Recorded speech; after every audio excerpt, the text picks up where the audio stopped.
인생은 전설 채널에 오신 것을 환영합니다. 오늘 이야기 바로 시작합니다. 서유는 이상하다고 느꼈다. 정확히 말하자면 불쾌하거나 꺼림칙한 건 아니었다.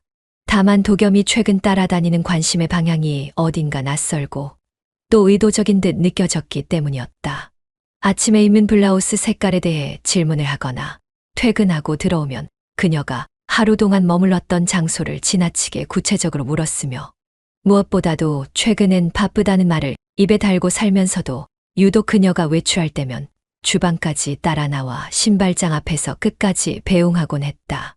서유는 거울 앞에 선 채 목덜미에 닿은 셔츠 단추를 손끝으로 다시 조였다. 도겸은 그 모습을 등 뒤에서 바라보다가 책에 손가락을 끼운 채 다가왔다. 요즘 따라 화장도 더 정성스럽게 하네. 무슨 일 있어? 그의 목소리는 놀랍도록 부드러웠지만 서유는 그 말에서 질문보다 기대에 가까운 무언가를 읽었다. 그냥 나도 내 얼굴 좀 챙겨보는 거지. 늘 같은 사람만 보는 것도 아니니까. 같은 사람이 나 말하는 거야? 도겸이 웃었다. 웃으면서도 시선을 거두지 않았고 고개를 살짝 갸웃하며 그녀의 귀민 머리카락을 뒤로 넘겨주었다. 서유는 아무 말 없이 시선을 피했다. 그는 지금 뭔가를 보고 있는 걸까? 아니면 이미 알고 있는 걸까? 평소에는 무심할 정도로 쿨하던 사람이 어째서 갑자기 그녀의 옷차림이나 외출에 이렇게까지 관심을 가지는 걸까? 설마. 서유는 그 생각의 끝을 삼킨 채 도겸에게 돌아보지도 않고 말했다. 오늘은 그냥 카페 갔다가 친구 만나고 저녁엔 늦지 않게 들어올 거야. 그런 옷이면 어두워지기 전에 들어오는 게 좋겠다. 그가 걸어 들어가는 발소리를 듣는 순간까지도 서유는 등을 곧게 펴고 있었다. 단정한 옷차림, 적당한 화장, 부드러운 말투. 그런데 왜 그 모든 게 누군가에게 보이는 무대 위의 연기처럼 느껴졌을까? 아니, 그녀가 아니라 도겸이. 서유는 도겸의 말을 처음 들었을 때 그가 무슨 의도로 그런 말을 했는지 곧바로 파악하지 못했다. 가끔은 좀 도발적으로 보여도 괜찮을 것 같은데 그 말은 식탁 위에 달걀 프라이처럼 무심하게 툭 던져졌지만 그 안에는 기름보다 훨씬 미끈한 무언가가 묻어 있었다. 결혼한 지 6년 도겸은 단 한 번도 그녀의 옷차림에 대해 관여하거나 의견을 낸 적이 없었다. 아니, 관심 자체가 없었다는 쪽이 더 정확할지도 모른다. 그런데 갑자기 그가 그녀에게 도발을 주문한다니. 서유는 의미를 묻고 싶었지만 말끝에 담긴 묘한 미소에 차마 되묻지 못했다. 다음 날 서유는 오랜만에 자신을 낯설게 바라보기로 결심했다. 평소 같으면 입지 않았을 짧은 스커트, 살짝 파인 브이넥 블라우스, 거울 앞에 섰을 때조차 자신이 낯설게 느껴지는 그런 조합이었다. 단정함과 깔끔함 사이에서 늘 안전하게 중심을 잡았던 서윤이 오늘만큼은 중심에서 한 발쯤 물러나 있었다. 도겸의 시선을 의식한 것도 있었고 동시에 그가 말한 도발이 정확히 무엇을 의미하는지 알고 싶기도 했다. 엘리베이터를 타고 내려가는 동안 서유는 거울을 한 번 더 확인했다. 립스틱이 번지진 않았는지, 블라우스 단추는 어긋나지 않았는지, 뭔가를 감추기보단 일부러 드러내는 듯한 오늘의 차림은 마치 누군가를 시험하는 쪽에 가까웠다. 아니, 사실은 그녀 자신이 가장 먼저 시험대에 오른 셈이었다. 와, 진짜 요즘 사람들 옷 잘 입네. 서윤이 동네 카페에 들어섰을 때 두 남자가 조용히 그녀를 바라보며 속삭였다. 말을 들은 것도 아닌데 어깨가 저절로 굳어들고 테이블에 앉는 손길마저 부자연스러워졌다. 주문을 기다리는 사이 그녀는 핸드백을 허벅지 위로 끌어올려 스커트를 가렸고 아이스 아메리카노를 두 손으로 감싸 쥔 채 시선은 창밖으로 돌렸다. 그런데 거울처럼 반사된 창유리 너머로도 아직까지 자신을 바라보고 있는 시선을 마주할 수 있었다. 왜 이렇게 늦었어? 도겸이 퇴근 후 돌아오자마자 던진 말은 어쩐지 수면 위로 떠오른 미끼처럼 가볍고도 은근했다. 그냥 카페 좀 들렀다가 친구랑 잠깐 얘기했어. 오늘 옷 괜찮았겠다. 남자들 좋아하잖아. 그런 스타일. 서유는 입을 다문 채 신발을 벗었다. 현관의 간접등 불빛 아래 자신의 발끝이 한없이 작고 불안정하게 느껴졌다. 그런 스타일이라니. 정말로 칭찬이었을까? 아니면 내가 그렇게 하라고 했잖아라는 일종의 확인이었을까? 어쩌면 도겸은 그녀가 다른 남자에게 어떻게 보일 수 있는지를 지켜보고 있었던 것 같았다. 그러나 왜? 당신이 원한 거잖아. 도발적인 거. 그녀는 거실을 지나가며 툭 내뱉었다. 도겸은 웃었다. 이번에도 미소는 가벼웠지만 그 가벼움 속에 섬세하게 갈아놓은 칼날 같은 것이 섞여 있는 듯했다. 그래서 어땠는데? 기분 나쁘진 않았잖아. 서유는 대답하지 않았다. 대답 대신 옷장을 열어 블라우스를 벗었고 어깨에 남은 남자의 시선처럼 묘하게 뜨겁고 얼얼한 공기를 천천히 털어내듯 속옷끈을 고쳐맸다. 그녀는 그제야 알았다. 오늘 도겸의 말 한마디에 자신이 이렇게까지 흔들렸다는 것. 그리고 아직도 그의 시선 아래에서 벗어나지 못한 채 움직이고 있다는 것을. 하지만 그녀가 몰랐던 건 따로 있었다. 도겸이 그걸 계산하고 있었다는 사실을. 카페에 들어설 땐 그저 잠깐의 여유를 바랐을 뿐이었다.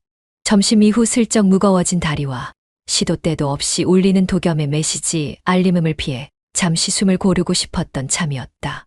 날씨는 어중간하게 흐렸고 온도도 미적지근했으며 서윤의 기분 또한 그 중간 어디쯤을 맴돌고 있었다. 사람들의 대화는 멀리서 들리는 파도 소리처럼 느슨하고 반복적이었다. 그런 날의 카페는 되게 조용한 음료수 마냥 밍밍했지만 이상하게 오늘은 입구를 지나고 나서부터 뭔가 달랐다. 시선이 하나 확실히 그녀를 향해 있었기 때문이다. 혹시 실례가 안 된다면 이거. 낯선 남자가 테이블 위에 아메리카노 한 잔을 내려놓았다. 잔 위엔 휘핑 없이 차가운 얼음만 동동 떠 있었고 남자는 조심스럽게 웃으며 말을 이었다. 이 근처 자주 오세요. 지난주에도 뵀던 것 같아서요. 서유는 반사적으로 손을 들어 거절하려 했지만 그의 손끝에 얹힌 진심이 눈에 밟혔다. 무례하거나 들이대는 태도는 아니었고 오히려 낯설게 정중했다. 그 정중함은 도겸이 결혼 초반에 자주 보여주던 미소와 어딘가 닮아 있었고 그래서 더 당황스러웠다. 그날은 그냥 우연이었어요. 오늘도 그렇고요. 아, 그렇군요. 어쩐지 커피 한 잔 사드리면 기분 좋아질 것 같아서요. 서유는 짧은 웃음을 흘리며 고개를 끄덕였다. 그 상황을 피하는 가장 무난한 방법은 억지 웃음과 함께 감사하지만 괜찮아요라고 말하고 돌아서는 것이었겠지만 이상하게 그 한마디가 목 끝까지 올라왔다가 도로 삼켜졌다.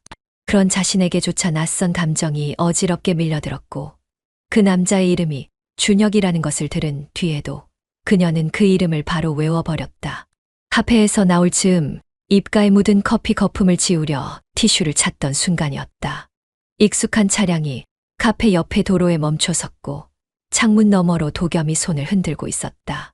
그 순간 서윤의 등줄기를 따라 식은땀이 흘렀고 가슴 한켠이 기묘하게 얼어붙는 듯한 기분이 들었다. 마치 들키지 말아야 할 걸 들킨 아이처럼. 집에 도착하자마자 도겸은 소파에 앉아 서윤을 향해 고개를 돌렸다. 재밌는 하루였겠다. 커피는 달았어. 그의 말투는 평온했지만 입꼬리는 미세하게 비틀려 있었다. 마치 그가 모든 걸 보고 있었던 것처럼 심지어 준혁의 얼굴까지도 알고 있는 듯한 시선이었다. 그냥 잠깐 아는 분도 아닌데 괜히 받았던 것 같아. 그래도 그 사람은 오늘 하루 기분 좋았겠네. 당신이 웃어줬으니까. 그 말에 서유는 숨이 막히는 기분이었다. 도겸의 시선은 손끝에서 얼굴, 그리고 그녀의 발끝까지 천천히 훑고 내려갔다. 그러다 천천히 자리에서 일어난 그는 조용히 그녀의 입가를 바라보다가 손을 뻗었다. 검지와 엄지가 그녀의 입술 가까이 닿을 듯 말 듯 멈췄고 그가 낮게 웃었다. 커피 거품 여기 묻었어. 아까보다 좀 더 진하게. 그 짧은 동작에 서윤의 심장은 터질 듯이 뛰었고 얼굴은 화끈하게 달아올랐다. 창문 밖으로 저녁 노을이 퍼지고 있었지만 그보다 더 붉게 물든 것은 그녀의 뺨과 그 속에 억지로 눌러놓은 감정들이었다. 도겸은 천천히 방으로 들어갔고 서윤은 거실에 혼자 남아 아까 받았던 커피를 천천히 마셨다. 원래의 맛이 기억나지 않았다. 달았는지 썼는지 따뜻했는지 차가웠는지. 다만 그녀의 손에 남은 온기와 입술에 닿았던 시선의 잔상이 아직도 진하게 남아있을 뿐이었다. 그날 밤 서유는 도겸의 옆에 누워서도 좀처럼 잠들지 못했다. 도겸은 언제나처럼 등을 돌리고 누워 있었고 숨소리는 일정했다. 그런데도 그녀는 이상하게 가슴이 답답했고 커튼 틈 사이로 비친 가로등 불빛이 천장에 떨어지는 그 단순한 풍경마저도 그날 준혁의 웃음과 겹쳐 보이기 시작했다. 서유는 딱 그 순간 처음처럼 심장이 불편하게 요동치는 걸 느꼈다. 옷을 고르던 손끝에 느껴진 시선, 무심하게 웃으며 다가온 그 목소리, 그리고 순간적으로 얼어붙은 그녀의 표정. 또 만나네요. 우연일까요? 준혁이었다. 백화점 여성복 코너. 핸드백을 둘러매고 세일 코너에서 코트를 집어들고 있던 서유는 말 그대로 얼었다. 정말 우연일까? 아니면 누군가 짜놓은 타이밍일까? 그의 말처럼 다시 마주친 건 분명 우연이었지만 그녀는 이 만남에서 운명과 같은 조심스러운 긴장을 느꼈다. 그러게요. 이상하게 자주 됐네요. 저 혹시 따라다니신 건 아니죠? 그런 생각하셨어요? 하긴 나라도 의심할 것 같아요. 하지만 진심으로 우연이에요. 그리고 전 이 옷보다 당신 리액션이 더 궁금했어요. 그가 집어든 건 빨간 체크무늬 코트였다. 서유는 당황한 듯 고개를 숙였지만 웃음이 새어나오는 걸 막을 수 없었다. 왜 그런지 모르게 그 순간만큼은 그녀도 웃고 있었고 그 사실이 더 당황스러웠다. 준혁은 미소를 지으며 거울 앞에 섰고 서유는 고개를 돌려 마네킹을 보는 척했다. 하지만 시선은 어느새 준혁에게로 돌아가 있었다. 이 옷 잘 어울릴 것 같아요. 색감도 그렇고 전체적인 분위기가 서윤 씨랑 비슷해요. 아, 감사합니다. 그런데 제 이름 기억하셨네요. 기억할 수밖에 없죠. 그날 커피 맛보다 대화가 더 오래 남았거든요. 짧은 대화였지만 그 여운은 길었다. 그가 남긴 말들이 마음 한켠을 기분 좋게 흔드는 느낌이었다. 웃고 나면 그 웃음이 문제였다.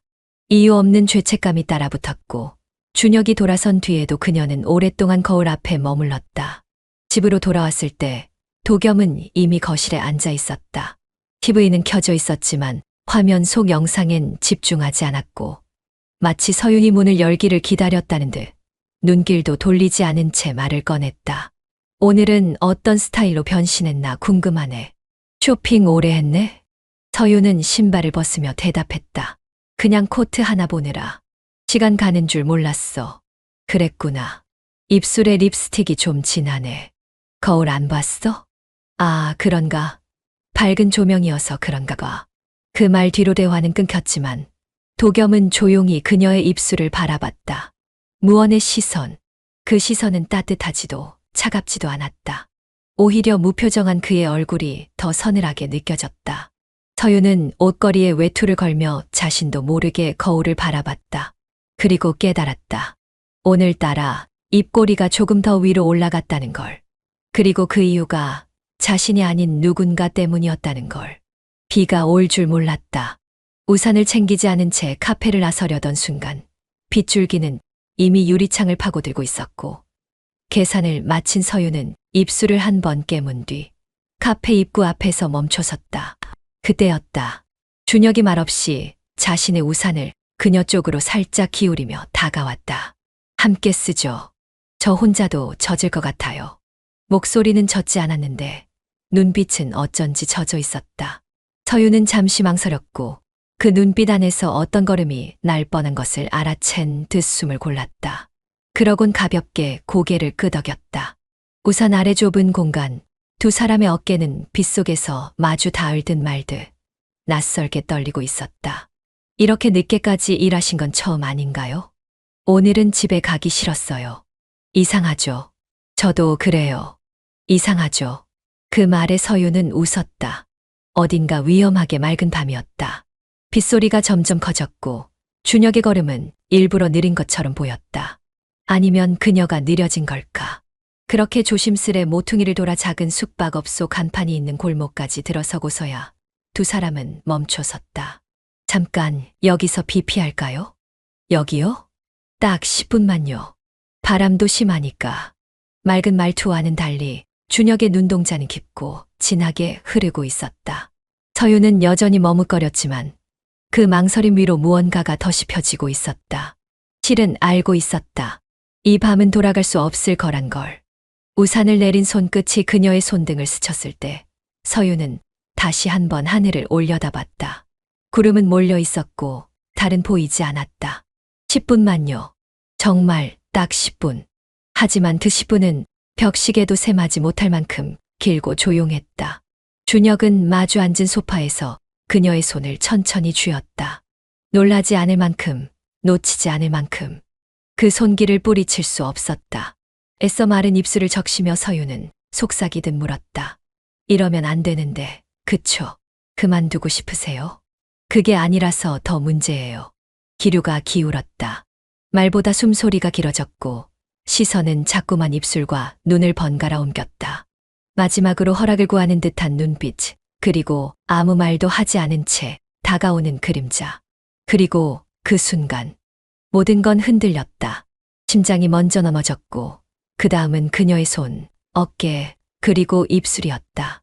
겹쳐진 입술이 차갑지 않았던 건 어쩌면 죄책감보다 오래된 허기가 먼저였기 때문일지도 몰랐다. 돌아오는 길, 그녀는 차창 너머의 물기로 번지는 가로등을 보며 중얼거렸다. 나 왜 그랬지? 하늘은 여전히 울고 있었고 서윤의 눈시울도 그 하늘을 닮아버렸다. 서윤은 그날도 평소처럼 거실에 앉아 있었다. 그러나 평소라는 단어의 스스로가 자꾸 걸려 넘어졌다. 준혁과의 그날 이후 모든 풍경이 비트어져 보였다. 같은 벽지, 같은 조명, 같은 향초였지만 시야의 초점은 자꾸 엇나갔다. 그녀는 눈을 질끈 감았다가 떴고 손끝으로 머그잔을 매만졌다. 따뜻해야 할 커피는 식어 있었고 그녀의 속도 그만큼 식고 있었다.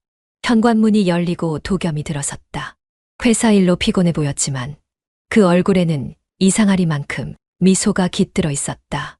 오늘은 좀 일찍 끝났네. 서윤이 어색하게 웃으며 말했다. 응, 당신이 보고 싶어서. 평소 같으면 장난처럼 흘러들었을 말인데 지금은 이상했다. 그의 눈빛은 진심을 담고 있는 듯하면서도 어딘가를 찌르려는 의도가 분명해 보였다. 서윤은 웃음을 되짚듯 입꼬리를 올렸고 그의 얼굴을 가만히 바라보았다. 도겸은 그녀의 옆에 앉아 테이블 위에 머그잔을 집어들었다. 식었네. 당신도 오늘 좀 피곤했어. 그의 말투는 부드러웠지만 그 안에 깔린 건 경계와 감시였다. 서윤은 고개를 끄덕이며 잔을 다시 받았다. 그냥 요즘 날씨가 습해서 그런가 봐. 아냐, 날씨 탓만은 아닌 것 같은데. 도겸은 조용히 웃었고 그녀는 숨을 삼켰다. 그의 시선이 목덜미를 지나 어깨를 타고 내려왔다. 그 시선은 짧았지만 충분히 서윤을 불편하게 했다. 요즘 당신 표정이 좀 달라졌어. 눈빛이 살아있더라고. 그래. 응. 뭔가 예전보다 더 생기 있어 보여서 좋더라. 잘 지내고 있는 거 맞지? 그 말에는 너무도 자연스러운 다정함이 묻어 있었고 그래서 더 무서웠다. 서윤은 순간 자신이 벗었던 블라우스의 단추 하나, 준혁과 함께 웃었던 그 테이블 위의 손끝 온도, 그리고 돌아오던 길, 비에 젖은 발끝이 떠올랐다. 그 모든 장면이 그녀의 머릿속을 한 번도 발각되지 않은 죄처럼 스치고 지나갔다. 그가 안다는 듯 혹은 모르는 듯 웃고 있을 때 서윤은 모호한 구덩이에 발을 들여놓은 기분이 들었다. 그것은 죄책감이 아니라 추궁을 기다리는 침묵이었다. 왜 갑자기 그런 걸 묻는 거야? 그냥 내가 보기엔 당신 요즘 더 아름다워졌거든. 그의 말은 칭찬이었지만 서윤의 뒷목은 서늘해졌다. 그는 다시 커피를 마시며 말했다. 혹시 재밌는 일 있었어? 서윤은 입술을 꾹 가물었고 도겸은 더는 묻지 않았다. 그러나 더는 묻지 않는 그의 태도가 오히려 모든 걸 알고 있다는 무언의 고백처럼 들렸다. 비가 내린 다음 날 유난히 날이 맑았다. 하늘은 깨끗했고 바람은 간지럽게 목덜미를 스쳐갔다. 서윤은 오전 내내 멍한 얼굴로 세탁기 앞에 앉아 돌아가는 드럼통을 바라봤다. 물의 휘청이는 옷감처럼 그녀의 마음도 자꾸만 휘청였다. 준혁과의 그날 밤은 마음속 어딘가에 깊게 박혀 있었고 생각하지 않으려 애쓸수록 더 선명해졌다. 그저 순간이었다고 흔들렸을 뿐이라고 자신을 설득했지만 입가에 맴도는 그의 말투와 손끝의 온기는 잊히지 않았다. 오늘 저녁에 잠깐 시간 괜찮으세요? 준혁에게서 온 메시지였다. 짧고 단순했지만 가슴 한편이 빠르게 고동치기 시작했다. 서유는 핸드폰을 내려놓고 식탁에 앉아 창밖을 바라봤다. 도겸은 오늘 저녁 중요한 미팅이 있다며 일찍 나갔고 늦게 들어올 거라고 했다. 그 말은 곧 오늘 밤도 혼자라는 뜻이었다. 한 번이면 충분했어야 했는데 스스로를 속이며 옷장을 열었다.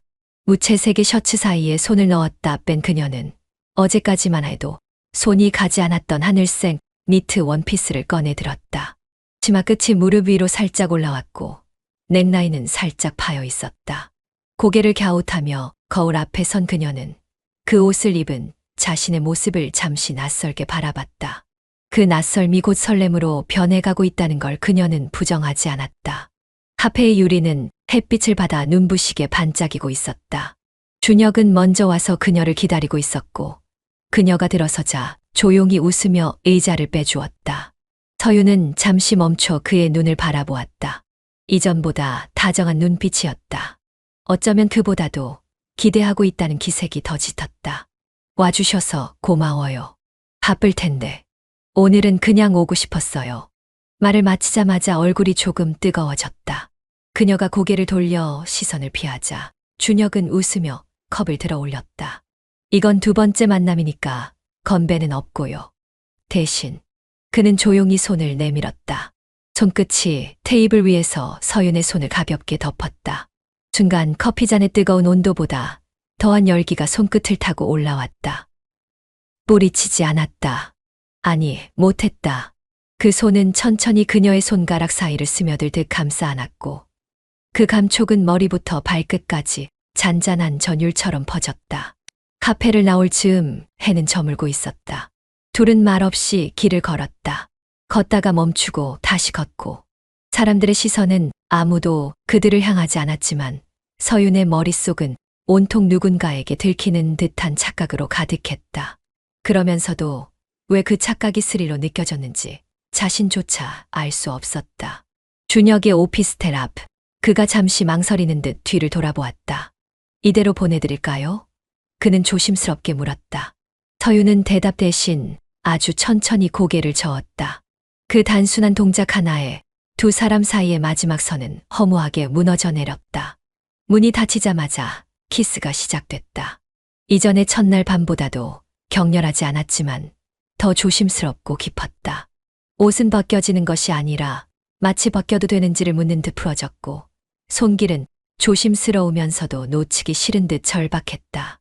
숨소리는 점점 짙어졌고 서유는 눈을 감은 채 자신이 놓아버린 마지막 경계를 스스로 안았다. 끝난 후 둘은 아무 말 없이 침대에 나란히 누워 천장을 바라봤다. 서윤의 눈에 눈물이 맺혔다. 죄책감인지 해방감인지 알 수 없었다. 하지만 단 하나는 분명했다. 그녀는 이미 되돌아갈 수 없는 선을 완전히 넘어버렸다는 것. 그날 밤 도겸은 오지 않았다. 아니, 일부러 오지 않은 것처럼 느껴졌다. 마치 이 순간을 예감이라도 한 듯. 그리고 서윤은 처음으로 스스로에게 솔직했다. 이제 멈출 수 없을지도 몰라. 서윤은 물컵을 내려놓으며 조심스럽게 도겸의 서재문을 열었다. 며칠 전부터 이상하게 가슴이 쿡쿡 찔리는 기분이 들었다.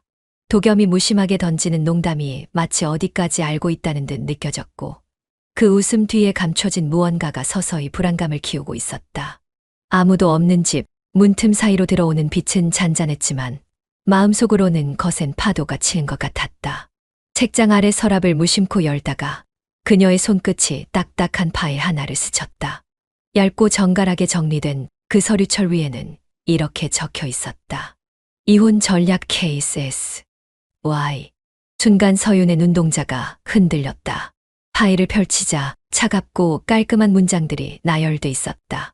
유책 사유 확보, 배우자 외도 유도, 이혼 시 재산 분할 최소화, 대응 전략 감정 유도, 외출 독려, 특정 인물 접근 노출. 심장이 철렁 내려앉았다. 손에 들린 종이가 마치 자기 목을 조여오는 것 같았다. 파일 속엔 자신이 몇 월 며칠에 어떤 옷을 입었고 어디서 누구를 만났는지까지 정리돼 있었다. 그리고 그 끝엔 빨간색 글씨로 강조돼 있었다. 예상보다 빠른 반응. 2차 접촉 유도 성공. 다음 단계로 진입 가능. 도겸, 당신 대체 왜? 입을 틀어막은 채 그대로 주저앉은 서유는 들리는 것도 보이는 것도 무의미해졌다. 그렇게 자상하게 웃던 그 눈빛, 이마를 쓸어넘기던 손길, 다정한 아침 인사가 전부 각본이었단 말인가. 문득 뒤에서 인기척이 들려왔다. 그녀는 파일을 닫지도 못한 채 뒤를 돌아봤다. 뭘 찾고 있어? 도겸은 늘 그렇듯 미소 지으며 문에 기대 있었다. 이건 뭐야? 아, 그거. 그냥 내가 하는 일에 필요한 정리야. 당신처럼 예측 불가능한 사람 상대하려면 준비도 좀 해야 하잖아. 이게 당신이 나한테 한 짓이야? 이게 계획이었다고? 서윤의 목소리는 떨리고 있었지만 그보다 심하게 흔들린 건 그녀의 마음이었다. 도겸은 다가와 책상 위 파일을 무심히 닫았다. 감정은 사람이 만드는 거야. 근데 당신은 스스로 만들어줬더라고. 난 그걸 이용한 것뿐이야. 서윤은 더 이상 아무 말도 할 수 없었다. 말이 아니라 숨조차 몸속에서 빠져나가는 기분이었다. 그녀는 조용히 일어나 문을 닫고 나왔다. 발소리는 없었고 눈물도 없었다. 대신 머릿속엔 한 문장만이 맴돌고 있었다. 나는 덫에 걸린 짐승이었다. 서윤은 거실 한가운데 앉아 멍하니 손을 바라보았다. 창밖은 저녁 어스름으로 물들어 있었고 창문에 비친 자신의 얼굴은 낯설었다. 숨이 들이켜지지 않았다. 그 문서 속 너무나 치밀했던 계획들, 단어 하나하나가 핏줄을 조이는 듯 되살아났다. 유책 사유 확보, 배우자 외도 유도, 2차 접촉 유도 성공. 그 단어들이 퍼즐 조각처럼 머릿속에 흩어져 있던 기억들을 하나씩 불러내기 시작했다. 도겸의 뜬금없는 관심, 짧은 치마를 입어보라던 말, 낯선 남자, 준혁, 그리고 그의 기묘할 정도로 정확한 우연. 서윤은 스스로를 돌아보았다. 처음엔 경계했고, 다음엔 호기심을 품었고, 결국은 빠져들었다. 그 모든 감정은 그녀의 것이라고 믿었지만, 이제 와서 보니 하나부터 10까지 도겸이 설계한 것이었다. 감정도, 충동도, 외로움도. 이게 다 당신이 만든 거였어. 서윤은 두 손으로 머리를 감싸쥔 채 거실에 주저앉았다. 그 순간 마치 타이밍을 맞춘 듯 도겸이 현관문을 열고 들어왔다. 넥타이를 느슨하게 푼 채 여유로운 미소로 그녀를 바라보며 말을 건넸다. 오늘 하루 좀 충격적이었지. 왜 그런 짓을 한 거야? 나랑 살면서 그렇게까지 해야 했어. 서윤의 목소리는 갈라졌고 눈은 빨갛게 충혈돼 있었다. 그건 도겸은 잠시 말끝을 흐리다가 의자에 앉아 다리를 꼬고는 말을 이었다. 당신도 알잖아. 이혼은 감정이 아니라 전략이라는 걸. 전략. 그럼 내가 이 결혼이라는 게임에서 말 그대로 말이었단 거야. 도겸은 고개를 살짝 기울이며 말했다. 생각보다 잘 움직이더라고. 그건 인정할게. 서윤은 더 이상 울지도 못했다. 감정이 무너진 자리에 남은 건 자존심조차 아니었다. 맨살처럼 남은 자리에 돋아나는 건 분노뿐이었다. 그녀는 일어나 도겸을 바라보며 천천히 말했다. 그래서 나를 망가뜨리고 당신은 혼자 깔끔하게 빠져나갈 수 있을 거라 생각했어. 그런 줄 알았으면 처음부터 좀 더 화려하게 무너졌을걸. 그런 말 나중에 법정에서 하게 될 수도 있어. 서윤아, 감정이라는 건 오래 못 가. 난 내가 감정에 휘둘려 실수하지 않길 바랄 뿐이야. 서윤은 숨을 깊게 들이켰다. 그리고 눈을 감은 뒤 조용히 말했다. 이젠 내 얼굴만 봐도 토할 것 같아. 도겸은 웃었고 서윤은 웃지 않았다. 그녀의 눈은 조용히 이 결혼의 끝을 바라보고 있었다. 서윤은 머리를 싸쥐고 침대 끝에 주저앉아 있었다. 도겸의 방에 몰래 들어가 파일을 읽은 이후 온몸이 뜨거운 얼음처럼 굳어버린 듯 움직이지 않았다. 정오쯤 되자 핸드폰이 짧게 진동했다. 도겸이었다. 파일을 봤다면 이제 이걸 보는 게 순서겠지. 메시지와 함께 사진 한 장이 전송됐다. 사진 속에는 서윤과 준혁이 나란히 앉아 커피를 마시고 있다. 다음 장에는 테이블을 사이에 두고 살짝 몸을 기울인 두 사람의 입술이 닿는 장면. 세 번째 사진은 준혁이 서윤의 뺨을 감싸고 입술을 깊이 겹친 장면이었다. 그리고 마지막 한 줄. 서윤아, 수고했어. 이혼하자. 뒷목이 당기고 입안에서는 쓴맛이 올라왔다. 그토록 치밀하게 설계한 덫이었고 서윤은 정확히 걸려들었다. 불륜의 증거가 너무나 완벽했다. 손에서 미끄러진 휴대폰이 바닥에 떨어졌고 서윤은 그대로 무릎을 꺾고 주저앉았다. 바닥은 차갑고 단단했지만 그것보다 마음속의 무게가 훨씬 더 깊게 가라앉고 있었다. 문이 열렸다. 도겸이었다. 슬리퍼 소리가 조용히 다가오고 서윤 앞에 멈춰섰다. 그는 바닥에 떨어진 휴대폰을 주워들며 너무나 태연하게 말했다. 내가 이혼 얘기한 건 오늘이 처음이지. 그 말투, 그 표정, 어쩌면 이 남자는 처음부터 지금 이 순간을 기다리고 있었는지도 몰랐다. 왜 그 사진을 찍게 했어? 서윤의 목소리는 갈라졌고 말끝에 쉰숨이 섞였다. 왜긴? 그래야 빠져나올 수 있잖아. 재산 안 주고도 깔끔하게. 그는 툭 핸드폰을 침대 위에 던지고는 두 손을 주머니에 넣은 채 돌아섰다. 당신은 처음부터 날 사랑하지도 않았던 거야? 사랑했지. 한때는. 근데 그 감정 유지비가 너무 많이 들더라. 시간도 돈도 그리고 감시도. 도겸은 고개를 돌리지 않고 문 쪽으로 걸어갔다. 준혁은 당신이 붙인 사람이야? 그래. 하지만 내가 선택했잖아. 그날 비 오는 날 카페에서 늦게까지 앉아 있었던 건 우산을 같이 쓰고 걸어간 것도 키스를 받은 것도 다 내 결정이었어. 서윤은 말문이 막혔다. 도겸은 현관문 앞에서 마지막으로 말했다. 서윤아, 넌 아주 훌륭한 말이었어. 내가 생각한 루트보다 더 잘 움직였고 더 빠르게 무너졌지. 내가 널 원망했다면 이런 식으로 보내진 않았을 거야. 당신 지옥 가. 거긴 내가 먼저 도착하겠지. 문이 닫히는 소리보다 서윤의 울음이 조금 더 늦게 시작됐다. 이제 남은 건 하나, 무너짐. 그러나 그 무너짐조차 도겸이 예상했을지 모른다는 사실이 더 끔찍했다. 도겸은 어깨에 먼지라도 털듯 단정한 차림으로 법정 안을 천천히 걸어 들어왔고 그 뒤로 서윤이 굳은 걸음으로 따랐다. 앞서 걷는 남자의 뒷모습은 흔들림 하나 없이 또렷했고 그에 비해 서윤의 발끝은 마치 죄가 형체를 얻은 듯 무겁고 조심스러웠다. 격식의 초침이 단호하게 흐르던 그날 법정엔 침묵보다 더 조이는 공기가 가득했다. 서윤은 책상 위에 놓인 봉투를 보자 손끝이 떨렸다. 도겸의 변호인이 꺼낸 자료엔 키스 사진 한 장과 짧은 메시지, 기록이 깔끔하게 정리되어 있었고 판사는 그걸 한 장씩 넘기며 고개를 끄덕였다. 이건 피고 측에서 제출한 결정적인 외도 증거입니다. 차가운 목소리와 함께 시선이 서윤에게 향하자 그녀는 두 손을 모아 억지로 숨을 고르며 고개를 숙였다. 서윤 씨, 이 사진이 맞습니까? 판사의 질문이 법정에 울렸고 서윤은 고개를 들다 말고 눈을 질끈 감았다. 대답하지 않아도 모두가 아는 사실. 그녀는 마른 입술을 몇 번이나 씹은 끝에 겨우 입을 열었다. 네, 제가 맞습니다. 이 관계가 언제부터였죠? 정확히 기억은 안 나지만 몇 번 만났어요. 죄송합니다. 도겸은 고개를 숙인 채 조용히 숨을 쉬고 있었고 그의 눈빛은 오히려 무표정에 가까웠다. 연민도 분노도 비난도 없었다. 그건 모든 절차를 이미 마음속에서 끝낸 사람만이 가질 수 있는 표정이었다. 그와 눈이 마주치자 서윤은 잠시 말을 잇지 못했고 목에서부터 끓어오르는 울음을 삼키며 눈길을 돌렸다. 잠시 후 도겸이 자리에서 일어나 입을 열었다. 제 아내가 제 손으로 만든 가정을 이렇게 부숴버릴 줄은 몰랐습니다. 그 한 문장이 방 안을 무겁게 짓눌렀다.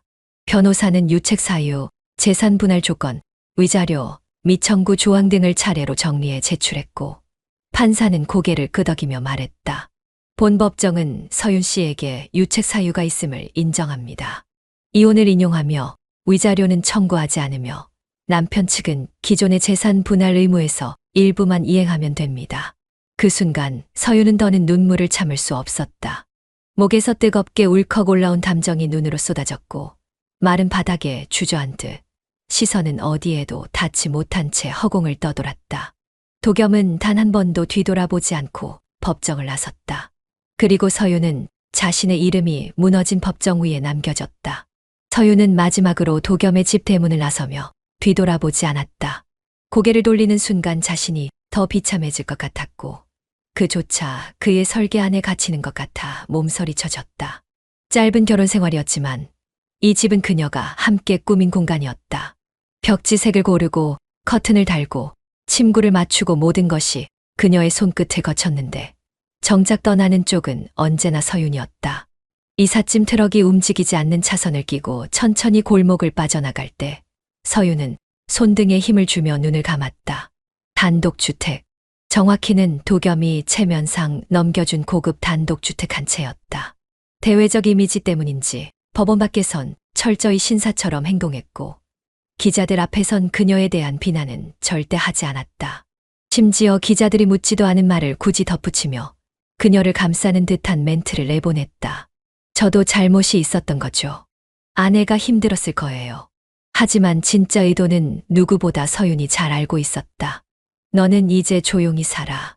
법적으로든 사회적으로든. 새 집은 서초구에 있는 2층짜리 단독주택이었다.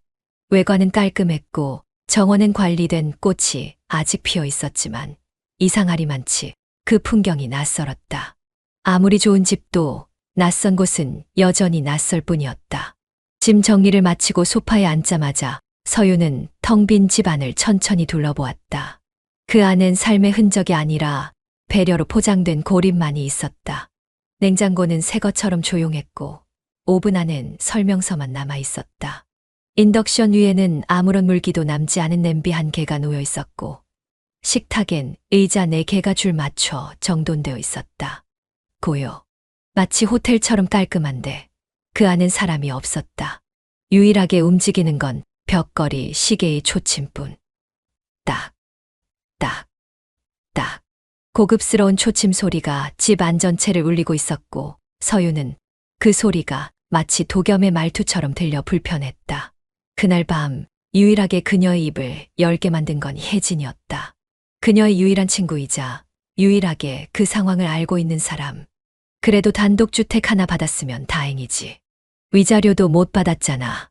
위자료야 내가 줄 자격이 없는 거였고. 그럼 이제 뭐 할 거야? 살아야지. 내가 벌인 일이니까 내가 감당해야지. 하지만 속마음은 달랐다. 감당해야 한다는 말 뒤엔 쓸쓸함과 자괴감이 얽혀 있었다.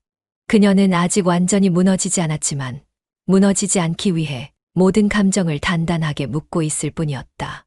도겸이 정말 그녀를 사랑했던 적이 있었을까? 아니, 처음부터 이혼을 위해 시작한 결혼은 아니었을까?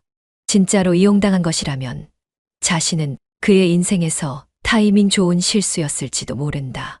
그 생각이 들자 서유는 조용히 와인잔을 꺼내 들었다. 망설이다가 따랐고 향을 맡으며 생각했다. 그래, 망가졌어도 아직 끝난 건 아니니까. 그녀는 다시 입술을 다물었고 조용한 거실 한켠에서 천천히 울고 있는 자신을 느꼈다. 티슈 한 장 없이 숨소리 없이 그저 무너지지 않으려고 고개를 들고 있었다. TV 화면에 떠오른 뉴스 자막은 생각보다 짧았고 내용은 간단했다. 도겸그룹 후계자 도겸이사, 비서 김유정 씨와 약혼 발표. 짧은 문장이었지만 그 한 줄이 서윤의 머릿속을 쾅 하고 내리쳤다. 화면 속 도겸의 검정 슈트 위로 얹혀진 그녀의 눈빛은 흔들림도 여운도 없이 완벽하게 안정돼 있었고 유정의 입가에 머물던 미소는 결코 업무적이지 않았다. 서윤은 리모컨을 꾹 눌러 화면을 꺼버렸고 순간 방 안은 정막에 잠겼다. 와인 잔 하나, 그것만이 서윤의 손끝에 남아 있었다. 잔을 들어 올리다 멈춘 손등이 미세하게 떨렸고 그녀는 천천히 고개를 들어 창밖을 바라보았다. 유리창 너머로는 해가 저물기 시작하는 하늘이 노을빛으로 붉게 물들고 있었지만 그녀의 눈에는 아무것도 담기지 않았다. 온몸에 퍼지는 허무가 잔잔한 파도처럼 가슴을 밀어냈고 와인은 한 모금도 목으로 넘어가지 않았다. 향만 퍼졌다. 향뿐이었다. 그러니까 결국 이게 목적이었구나. 무언가 허를 찌른 듯한 공허함에 서유는 소파에 등을 기댔고 그대로 고개를 뒤로 젖혔다. 목덜미가 서늘하게 식어가는 느낌이 들었다. 몇 달 전 도겸이 다정하게 건넸던 시선들. 요즘 더 예뻐졌네. 라는 말, 출근 전 머리카락을 만져주던 손길, 그리고 갑작스럽게 허락되었던 외출과 옷차림의 자유. 모든 퍼즐이 이 순간을 향해 조용히 끼워지고 있었음을 이제야 완전히 이해할 수 있었다. 그리고 그 퍼즐의 마지막 조각이 바로 오늘이었다. 휴대폰이 진동했지만 서유는 쳐다보지 않았다.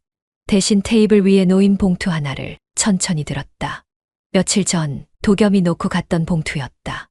관심 없으면 버려도 되라는 무심한 한마디와 함께였고, 그 말에 별 생각 없이 밀어두었던 것이었지만 지금은 달랐다. 그녀는 봉투를 열고 그 안에 든 인쇄물을 꺼냈다. 브래지어였다. 고급스러운 실크 소재의 란제리였고 분명 본인의 것이 아님을 단번에 알아볼 수 있었다. 사이즈도 브랜드도 취향도 심지어 색상조차 달랐다. 도겸이 서랍 안에 넣어둔 이유가 있을까? 일부러 보라고. 가슴속이 서늘해지며 천천히 얼굴을 일그러뜨렸다. 손에 쥔 와인잔이 조금씩 기울어졌고 붉은 액체가 안쪽 유리벽을 타고 흘렀다. 그때였다. 예뻐. 그 속옷. 어울릴 것 같더라. 낮게 깔린 목소리가 등 뒤에서 들려왔고 서유는 그대로 얼어붙었다. 돌아볼 힘도 없었다. 도겸이었다. 언제 들어왔는지도 모른 채 그는 늘 그랬듯 조용히 그녀의 뒷자리를 차지하고 있었다. 계단을 올라오는 발소리도 도어락 소리도 없었다. 마치 그가 이미 이 집 어디엔가 늘 숨어 있었던 사람처럼 느껴질 정도로. 당신이 그렇게 속아 넘어가 줄 줄은 솔직히 예상보다 빠르더라. 도겸은 그렇게 말하곤 그녀의 앞쪽 소파에 천천히 앉았다. 테이블 너머로 눈이 마주쳤다. 와인빛 눈동자 안에 서윤의 어깨가 작게 떨리고 있었다. 왜 말 안 했어? 서윤의 목소리는 낮았지만 감정을 억누르고 있었고 그 끝엔 분노가 아닌 허탈함이 붙잡혀 있었다. 도겸은 잠시 웃음을 머금더니 고개를 기울였다. 그걸 왜 말해? 당신은 그냥 내 계획에 따라 움직이면 되는 인형이었잖아. 도겸, 정말 날 이혼시키려고 이 모든 걸. 응. 그는 웃으며 답했다. 그리고 성공했지. 당신은 이혼 사유로 완벽한 그림을 그려줬으니까. 서유는 입술을 떨며 일어섰고 와인잔을 그대로 테이블에 내려두었다. 그리고 흔들림 없는 걸음으로 창가로 걸어갔다. 그가 준 정적 속에서 그녀는 천천히 말문을 열었다. 축하해. 내가 원하던 대로 됐으니까. 고마워, 서윤아. 이렇게 정확하게 망가져줘서. 서윤은 그에게 등을 돌린 채 마지막 한마디만을 남겼다. 하지만 기억해. 당신이 쥐고 있는 그 승리감, 오래 가지 못할 거야. 백화점 1층 밝은 조명 아래 반짝이는 유리 매대 앞에서 서윤은 멈춰섰다. 향수 코너에서 풍겨오는 짙은 향에 잠시 눈살을 찌푸렸지만 그보다 더 짙은 무언가가 시선을 사로잡았다. 저 멀리 남색 수트를 입고 선 도겸. 그리고 그의 옆에서 손을 잡고 있던 여자. 단정한 세섭의 실크 블라우스. 단 한 번 본 적 없는 얼굴이었지만 그 눈빛은 익숙했다. 누군가의 자리를 대신하고 있다는 자각이 없는 사람의 표정. 순진한 듯하되 계산이 깃든 미소였다. 서유는 멈춰선 채로 그들을 바라봤다. 도겸은 처음엔 몰랐다. 하지만 시선이 닿고 표정이 굳더니 그녀를 똑바로 마주했다. 그 순간 서유는 웃었다. 잊지 않기 위해, 그리고 잊었다는 걸 증명하기 위해. 서윤 여기서 뭐 하는 거야? 쇼핑하러 왔지. 나도 여길 좀 써도 되잖아. 그게 아니고 이 사람은 굳이 설명 안 해도 돼. 내가 그 자리에 있었던 적도 없었던 것처럼 지금은 이 자리에 있을 뿐이니까. 서윤은 그의 눈동자에 스치는 불안감을 알아챘다. 그것은 죄책감이 아니라 감당하지 못할 과거를 마주한 자의 흔들림이었다. 그는 다시 입을 떼려 했지만 서윤은 한 발 먼저 다가가 속삭였다. 이제 당신이 웃을 때마다 그 웃음의 끝이 보여. 얼마나 비어있는지, 얼마나 겁먹었는지 다 보이니까. 옆에서 도겸의 비서는 말을 잊지 못하고 고개를 숙였다. 그리고 도겸 역시 손끝으로 코트를 움켜쥔 채 뒤돌아섰다. 익숙한 뒷모습이었다. 그러나 이번엔 미련도 애틋함도 남지 않았다. 서윤은 그저 조용히 그 자리를 빠져나오며 생각했다. 이제야 정말 끝이 났구나. 내가 웃을 차례가 된 거야. 서윤은 햇빛이 유난히 쨍한 날 법원 계단 아래에 잠시 멈춰섰다. 눈부신 빛을 올려다보는데 어딘가 모르게 현실 같지 않았다. 무언가를 잃었는데 도리어 손끝은 가볍고 마음속엔 덤덤한 바람 하나가 지나갔다. 고개를 숙이니 자신의 그림자가 바닥에 선명히 드리워져 있었다. 서유는 생각했다. 저 그림자가 더 이상 누군가의 아내로 엉켜 있지 않다는 사실이 이상하게도 후련하다고. 그날 이후 도겸은 연락을 끊었다. 비서와의 약혼식 사진이 포털 메인을 장식했던 날, 그녀는 기사를 클릭하지 않았다. 댓글도 보지 않았고 검색도 하지 않았다. 그냥 소파에 앉아 조용히 고개를 끄덕였을 뿐이었다. 모든 퍼즐이 맞춰졌을 때 느낀 그 싸늘한 감정처럼 이 현실도 새삼 놀랍진 않았다. 이름 다시 불러드릴까요? 카페의 알바생이 주문을 건네며 물었을 때 서유는 고개를 젓고 말했다. 아니요. 성으로만 불러주세요. 윤씨로요. 그 한마디에 왠지 모르게 마음이 정돈되는 기분이었다. 그녀는 다시 책상 앞에 앉았다. 혼자서 계약서를 읽고 혼자서 조항을 정리하고 혼자서 법률 용어들을 정리하며 메일을 보냈다. 처음에는 복수처럼 시작한 공부였지만 이제는 새 출발의 다짐으로 바뀌어 있었다. 얇은 책장을 넘길 때마다 도겸이 만든 계략이 아니라 자신이 만든 운명으로 한 발짝 더 걸어가는 느낌이었다. 그날 밤 소파에 누워 창밖을 바라보던 그녀는 불 꺼진 방 안에서 혼잣말처럼 중얼거렸다. 사랑은 끝났고 계략도 지나갔고 나는 나를 찾는 중이야. 그게 이긴 거야. 눈물은 나지 않았다. 이제는 울 이유도 울 자격도 남아있지 않았다. 다만 아주 천천히 새로운 하루가 시작되고 있다는 걸 서유는 알고 있었다.